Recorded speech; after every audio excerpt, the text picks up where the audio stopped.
Hello everyone, আজকে অনেকদিন পরে তোমার সাথে নতুন একটা ব্লগ নিয়ে চলে এসেছি। আর আজকের ব্লগটা হলো আমার ভাইয়ের অন্নপ্রাশনের ব্লগ। অন্নপ্রাশনের আগের দিন হচ্ছে আমরা ঘরের মধ্যেই ছোটখাটো করে একটা গায়ে হলুদ সেলিব্রেট করেছিলাম। তার জন্যই দেখো আমি কিন্তু সকালবেলা হলুদ শাড়ি পরে চলে এসেছি। এখানে হচ্ছে ভাইকে আসলে হলুদ দিয়ে স্নান করানো হবে, তার জন্য দেখো ওকে পিড়িতে বসিয়ে দিয়েছে। আর এই যে হলুদটা দেখো বাটিতে রেডি করে রেখে দিয়েছে, ধান দুবো আছে, আর সাথে দেখো বাথটপের ওর জন্য মানে গোলাপ জল এইসব দিয়ে হচ্ছে জল রেডি করে রেখেছে। আর ওর প্রথমে রিয়েকশন দেখো, মানে ও কিছু বুঝতে পারছিল না যে ওর সাথে কি হচ্ছে, কিন্তু মানে প্রথমে ভালোই ছিল, কিন্তু পরে যখন হলুদ মাখানো শুরু হয়েছে তখন ও কান্না করে দিয়েছিল। এইদিকে হচ্ছে সবাই মিলে হলুদ বাটছে।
তো সবাই মিলে যখন ওকে হলুদ মাখাচ্ছিল তখন ও মানে ভয়ে কান্না করে দিয়েছিল।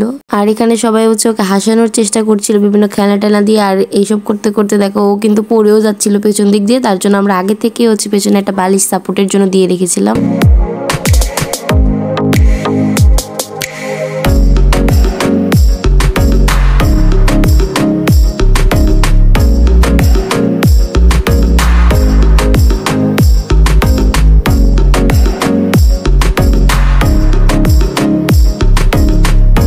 স্নান করানোর পর হচ্ছে ওকে একটু ঘুম পাড়ানো হয়েছিল, ততক্ষণে আমরা লাঞ্চ সেরে ফেলেছি। আর এবার বিকেলের দিকে হচ্ছে আমরা কেক কাটিং করব। কেক কাটার আগে হচ্ছে ওকে নিয়ে কয়েকটা ফটোশুট করা হয়েছে, এবার হচ্ছে কেক কাটবে।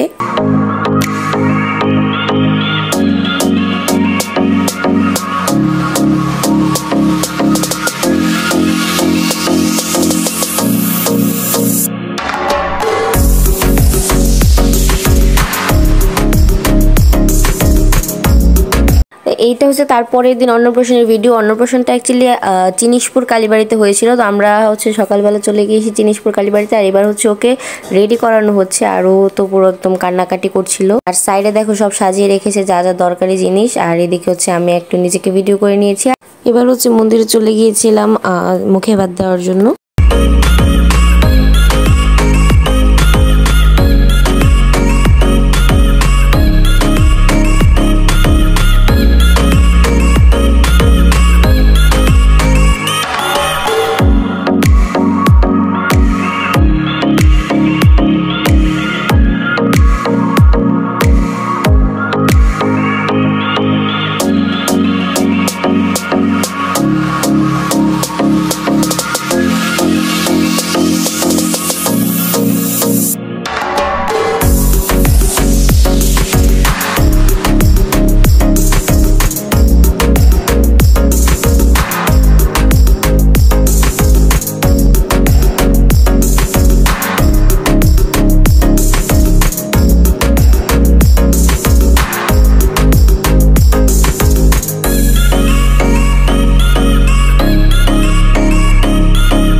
তারপরে আমরা খাওয়া দাওয়া করলাম, কিছু ছবি টবি তুললাম।